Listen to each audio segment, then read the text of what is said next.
Jesenski prvaki so včeraj odigrali že 12. pripravljalno tekmo. Za konec krajših priprav v hrvaškem Umagu so 4-1 premagali litovski Žalgiris.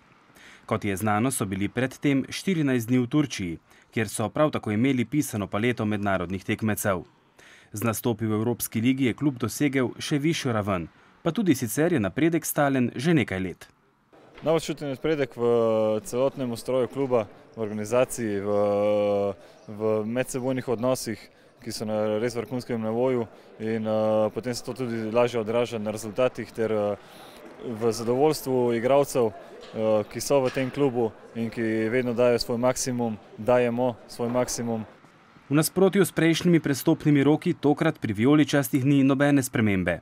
Darko Milanič ima odličen in obsežen izbor nogometašev, tako da so lahko v istem dnevu uspešno odigrali tudi po 2 tekmi. Manjši glavobol za trenerja, kajti to si trener želi. Do zdaj ni imel te možnosti, kajti enostavno situacija v klubu ni bila najbolja, kaj se financ tiče. Do prvenstvene tekme v Kranju bodo Mariborčani trenirali doma. Zadnja pripravljalna tekma bo v soboto, nasprotnik in lokacija pa še nista uradno potrjena.